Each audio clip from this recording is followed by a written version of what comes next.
discovered by Watson and Crick, Frederick Sanger working out how to sequence DNA, and all the intellectual property for the sequencing of DNA is currently held in the United Kingdom.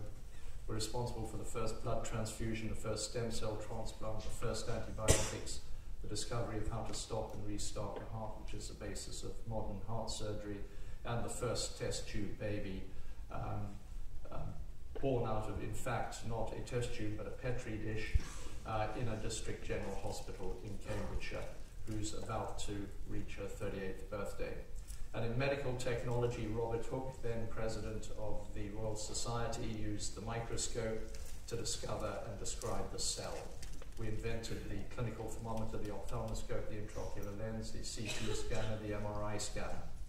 We've got 4 of the top 6 universities in the world. The end result is that we have the second highest number of Nobel Prizes overall for any country in the world after the United States. And for medicine or physiology, we have twice as many per capita of population than any other country in the world. We have a thriving medical technology sector in this country with 3,000 medical technology companies employing 70,000 people with a £15 billion turnover. But we also make molecules. We've got 14 IP and development for 14 of the world's top 70 drugs, second only to the US. We employ over 70,000 people in the pharmaceutical industry, who in turn invest £11.5 million a day into research and development in this country, which represents 25% of all research and development that goes on in the UK. We export £24 billion worth of pharmaceuticals, giving us a £5 billion trade surplus. On the International Global Innovation Index, which covers 142 economies, 95% of the world's population, 96.7% of the world's gross domestic product. We have just gone up on that index from ranking number 3 in the world to number 2. So I put it to you, we've got a really strong pedigree in science, technology, and industry, and we've got an innovation-friendly environment. But the key thing in all of this is that we also have the biggest semi-integrated healthcare system in the world, which is highly rated by the Commonwealth Fund. It is good value for money, it is efficient.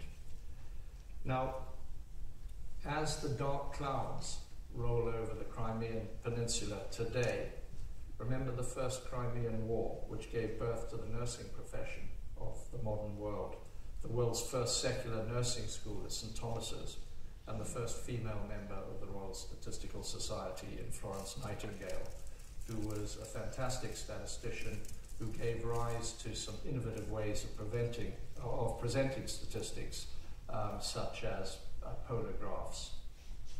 Now, we've learned quite a lot from wars. World War I saw the development of the ambulance service, but our very biggest innovation in this country, the NHS, emerged from the London Blitz.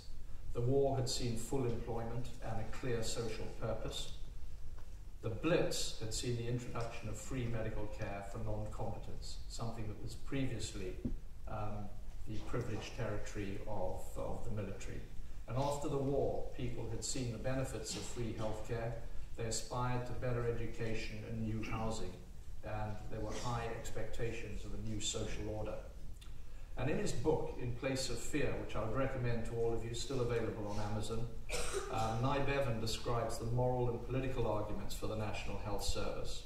People had seen the possible, and they feared the past. They were not frightened of the future. The public wanted a new beginning. And in 1947, when the debate about the NHS and the welfare state was raging, times were really hard. The economic, political, and climatic conditions of the day were worse than they'd ever been during the war. There was food rationing. For the first 3 months of the year, there was a winter of exceptional severity. There was a fuel shortage. In April, there were the heaviest floods for over 50 years. In May, there was an economic crisis with the an exchange rate with the dollar. Bread had to be rationed for the first time. In September, the meat ration was halved. In October, the bacon ration was halved. And in November, potatoes were rationed. So my hypothesis is that really good things can come out of really great hardship. And so it was that the NHS was launched in 1948 and was heralded at that time as the greatest achievement of modern government. And it's now the largest integrated healthcare system in the world. Now, if we could join that healthcare system together with what I described at the beginning of my remarks, the innovative environment, the universities, the long history that we've got in terms of science and technology, I think we could have a world beater. The NHS is an icon of the British social conscience, and it was designed to replace fear of being ill with hope. It's owned by the people, for the people, funded by everyone, for everyone, irrespective of their age, social status, colour or creed. A principle which I put to you is as important today as it has ever been. But things have changed since the NHS was born. We now have more older people in this country than we have children. Longevity brings with it the elements of old age, which requires continuing care locally. The needs and expectations of youngsters are very different to those of the elderly population. They require an immediacy of information and immediacy of access to treatment. And on top of this, medicine has advanced in ways that we could never have dreamed of in the early years of the NHS. But most importantly, it's more expensive. And at the same time, all healthcare economies around the world are gripped in a quadruple pincer of increasing demand, escalating costs, rising public, professional and political expectations in a constrained financial environment.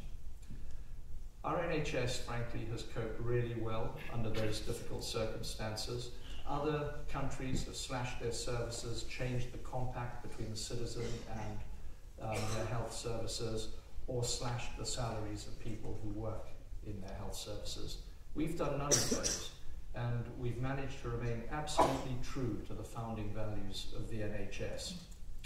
But I also put it to you that to maintain that position, to have a sustainable solution, demands pretty radical change. It demands faster innovation, and I put it to you that we in the NHS are better equipped to tackle this international global problem than any other healthcare system in the world. But one of the things that we really cry out for is simplicity and stability, which is something which has eluded us in the recent past. And the future of healthcare is going to be driven by four forces in my mind. The first will be economics, numero uno, right out in front. The second will be a set of expectations. The third will be science and technology, but particularly information technology. And the fourth will be demographics. Now you may wonder why I put demographics as fourth. I put it there because, frankly, if you had enough money, you could deal with all the demographic change. The problem is we don't have enough money. So since the global financial crisis of 2008, 50% of the world's economies have been caught in the grip of a debt workout. Now, increased private debt for individual citizens mean that people save more, they spend less, and that's not good for rejuvenating the economy. For governments, particularly those that were embroiled with the banking crisis, it means increased bailout costs, it means increased costs on benefits, and it means decreased tax revenue. The UK net financial liabilities are pretty large. Everybody in this room is paying about £1,000 a year just to pay off the interest on our national debt. And how different countries deal with that is a matter of economic philosophy. So at one level, some countries will aim to retain public expenditure to create jobs while industry recovers. Others will cut public spending to create space to catalyze commercial innovation to create jobs. And as you know, in Western Europe, we've chosen the latter option. So what does that mean for a tax-funded NHS? Because it is clear that if our NHS is tax-funded, it will only do as well as the economy does. Since its inception, the NHS has had on average about 4.6% increase in revenues per year, and more recently closer to 10%. When the global financial crisis came, we were suddenly down to having almost the same amount of money available year on year. It's called flat real. You get the same amount of money plus an uplift for inflation, plus a little bit more to allow for some real growth. But on top of that, we also know that the rate of inflation in healthcare is generally about 1% higher than the general rate of inflation measured by a variety of different options. Now, we know that demand for the NHS is going up at 4 to 5% per year, and since 2008, 2009, that has meant that with the amount of money being relatively static, that a virtual gap between the demand for services and the amount of money that's been available has opened up. In the first 5 years, that was of the order of £20 billion, and we have kept track on that, and we've managed to close that gap by very tough efficiency savings and a number of other measures, many of which people in this room will have been involved in. We're now about to embark on the next 5 years, where we think that the gap will be of the order of £30 billion. And of course, we've picked the low-hanging fruit in terms of dealing with that at the moment. So we have moved quite clearly from a period of relative abundance to a period of relative scarcity. And that's not peculiar to the United Kingdom. In 2000, in the year 2000, growth in the European Union and the UK was about 7%. In the European Union, between 2000 and 2009, in that decade, that had fallen to about 4.6% increase in revenues expenditure per year. In 2010, that had fallen to minus 0.6%. And in Ireland, they had taken an even bigger hit, with the drop being from a growth rate of plus 6.5% to minus 8%. In Greece, the growth rate has fallen to almost negative 7%, with a very catastrophic effect on their healthcare services and the recrudescence of diseases that had previously disappeared, such as malaria. And in the last 4 years in this country, we've really squeezed the orange on efficiency. Patients and staff have felt the pressure on a day-by-day basis. So it is quite clear to me that we, and by that I mean everybody who works in the NHS, but with a particular plea for leadership from the medical profession, we need to find new ways of doing things, or quality will deteriorate, waiting times will elongate, deficits will emerge, and patients won't get either the treatment we think they deserve or the quality of treatment that they deserve. And then that leads us into another difficult territory that Nye Bevan described, where he said discontent arises from a knowledge of the possible as contrasted with the actual. That is a place we do not want to get to. And indeed, it doesn't need to be the case. In England, the NHS has recently set the direction of travel through the 5-year forward view, which many of you will be familiar with. And the short version of that is that we need to take prevention more seriously than we have done, because that is the best way of controlling demand for our NHS services. And we need to increase the efficiency of our NHS through new models of care, through the greater application of technology and greater encouragement and support of people who wish to self-care. But be under no illusion, this will not be easy. It will be difficult. As the biggest semi-integrated healthcare system in the world, we've got quite a strong track record of discovery and innovation and addressing challenges head-on. And key to all of this, I think, is to maintain in our minds that a successful NHS must be based on values, it must be driven by evidence, and it must be focused on outcomes. And if we maintain those principles, we will save the very best of the NHS. So in my view, any financial debate which we have around the NHS, and there will be some tough financial debates, should relate to the value that society puts on the NHS. And the debate should be around values, the sort of values I've just espoused, and value, and by that I mean value for money. And that debate, I think, will be helped by some emerging economic evidence that the NHS isn't just a drain on the economy, it isn't just a cost centre. It in fact creates employment for 1.3 million people, and those people spend money on goods, and those people pay taxes, which in turn is good for the economy. NHS organisations themselves, they purchase goods manufactured by companies who employ people who pay tax and spend money. And the evidence that's beginning to emerge suggests that that multiplier effect means that for every pound that is invested in the NHS, £2 will enter the gross domestic product.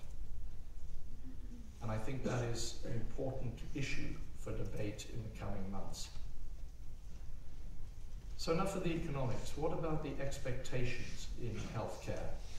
There are three broad sets of expectations. The public, irrespective of which healthcare system you're in, expect a high standard of healthcare for everybody.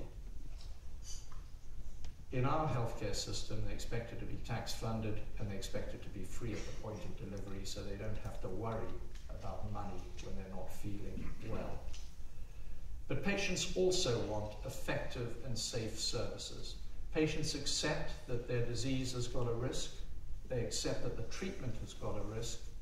What they should never have to accept is that the way we organise and deliver our services impacts adversely on that risk. And that is where we, as clinical leaders, I think, have a major role to play. An example of this might be the provision of 5-day services versus 7-day services. It is quite clear to me that if we look at the 5 domains of the outcomes framework, those areas of healthcare which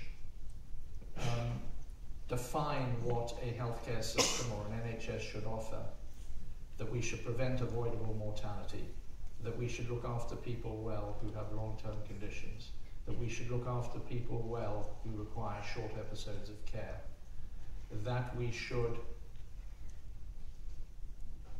have a system which enables people to participate in their care, and we should treat them decently, and that finally we should offer safe care. Each and every one of those is adversely affected by the provision of 5-day services as opposed to 7-day services. And I put it to you that as one of my objectives over the next couple of years is to try and rectify that deficit in our NHS. Now, providers and corporates also expect a reasonable rate of remuneration for their staff and a fair return on their investment so that they can promote their endeavour and develop it. Governments, the funders in a health-funded system, expect value for money. And we expect stability and simplicity. All of these, sadly, are on a collision course with a new economic reality, because expectations, which are formed in times of plenty, transform into rights in times of threat and times of austerity. And we've seen that with university fees, the sorts of debates that have surrounded that. Now, the third area or the third driver for change in our healthcare system is going to be science and technology. Now, science will advance at the rate that science advances, and that is going to continue to increase. But digital technology has radically altered the way we communicate and we seek information. We run our social, financial, and travel lives online. We expect an immediacy of information. And in healthcare, the advent of the web has opened up previously privileged knowledge to the people that it affects most, to our patients.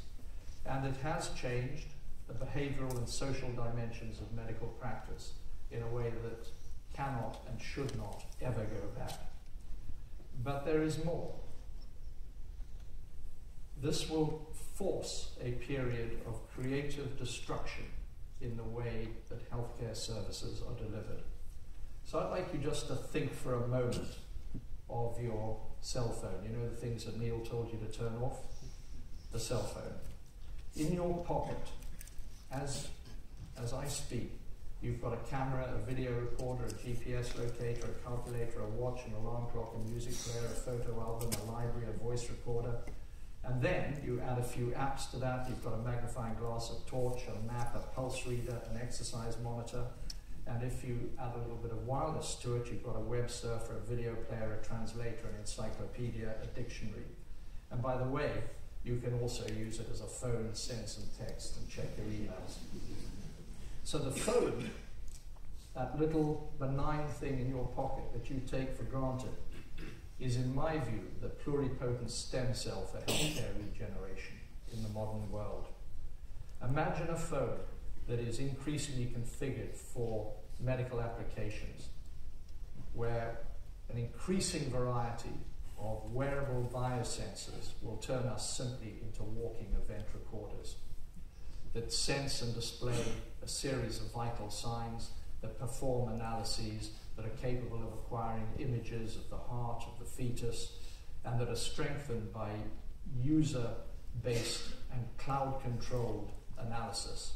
Imagine the personal control that that can give each and every one of us and our patients over the coming years. These are the collective tools for digitizing the human being. And quite frankly, the train has left the station. And the issue is, are we on that train? And I think we're quite well equipped for addressing that. In this country, we have a massive history of technological innovation that I alluded to at the beginning. Around the Old Street roundabout in London, we have the second biggest technological innovation centre in the world.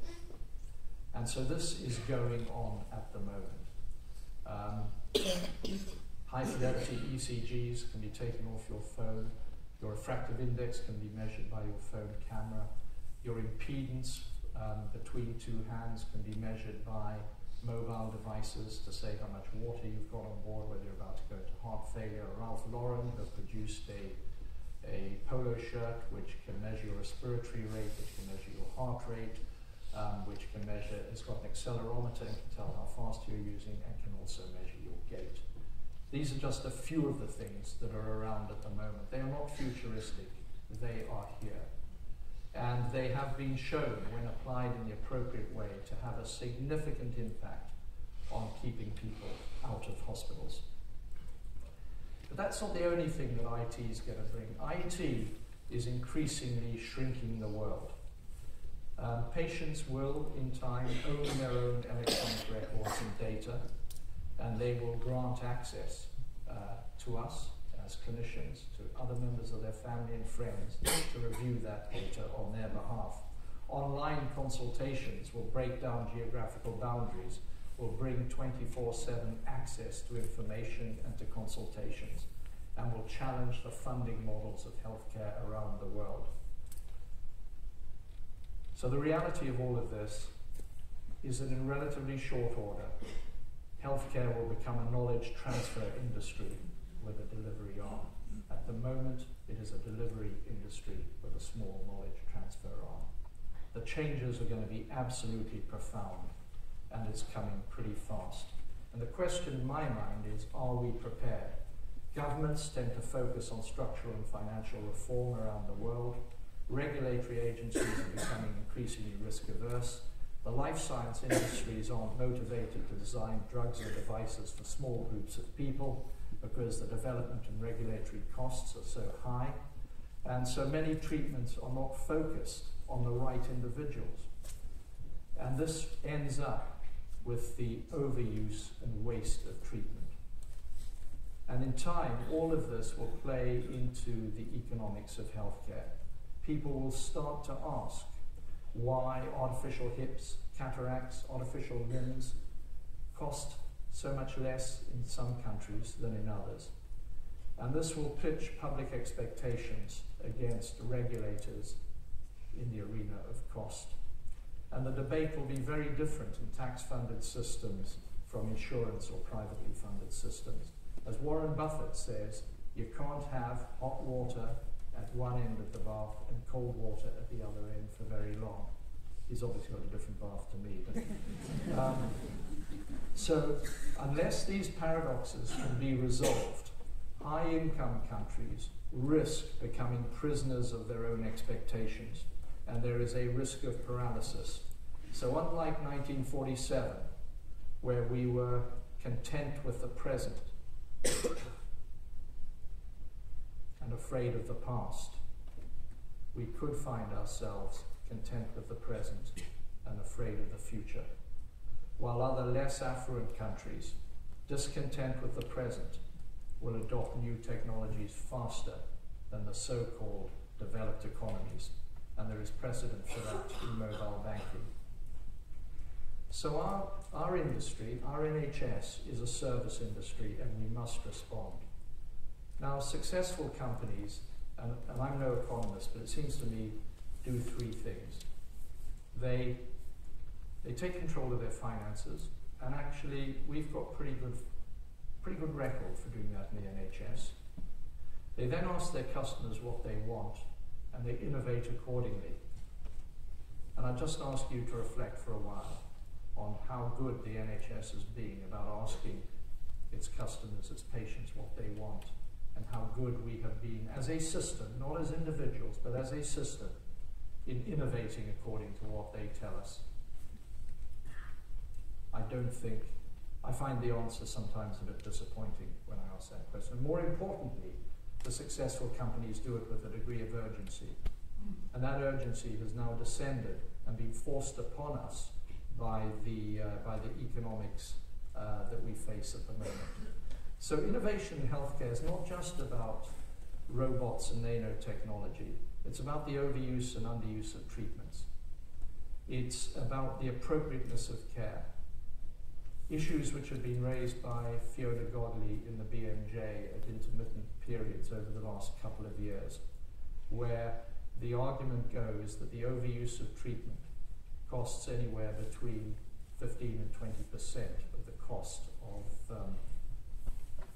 of the more sophisticated healthcare systems in the world. And isn't it convenient that the issues that we're dealing with in this country, the gap is about 15 to 20%. What if we could shift in our quest for appropriateness of care, the money that's spent on the overuse of treatments to the areas of underuse of treatments? We could make a great contribution to value for money. And indeed, Ruth Hussey, the Chief Medical Officer in Wales, will be describing later on their attempt to address some of these issues through prudent care in Wales. But innovation is also about the application of new technologies to improve quality and convenience and access to people, and access in particular of knowledge. In many other industries, technology is used to improve quality and reduce cost. Our mindset needs to change, because so often we think that the new technologies in healthcare are there to improve quality and that an increased cost is inevitable. And I think we need to challenge that particular assumption. Now, new ideas and technologies and treatments are only as good as their uptakes, which isn't always quick. But it's getting much quicker. If you look at the time that it took for certain things to reach 50% of US households, it took the telephone 70 years. It took electricity 50 years. It took the radio 30 years. It took the mobile phone 15 years. And it took the internet 10 years. But we also have evidence that in healthcare, new treatments are quite slow to be taken up across whole healthcare systems. There is good evidence to suggest that it takes about 15 to 17 years from the emergence of class 1 evidence in the form of randomized controlled trials to universal usage in a healthcare system. And I found myself asking, why is that uptake so slow? Well, in part, it may be clinical conservatism. In part, this may have protected us from some pretty dodgy products or interventions, which is a good thing. But often it's about uncertain cost and value propositions for the new intervention. And in part it's due to lack of consumer drive, something that is seen more in private and insurance-funded healthcare systems than our tax-funded healthcare system. But this also has the perverse effect of offering comfort for the present and fear and risk of the future. But that in turn poses a risk and opportunity cost for our NHS, because we have the NIHR, we have the research networks, we have the academic health science networks. Just imagine if we could reduce those 17 years down to 7. We could turn our NHS into the go-to place for those people who wish to do research in healthcare services, for the pharma and the medtech industries, to bring their latest innovations to our population. It would be really good for patients, it would be really good for us as professionals, and importantly, it would be really good for our economy, which in turn is important because our NHS funding is dependent on the prosperity of our economy. And all of this will require, in addition to some of the issues I've raised, effective and comprehensive data connectivity.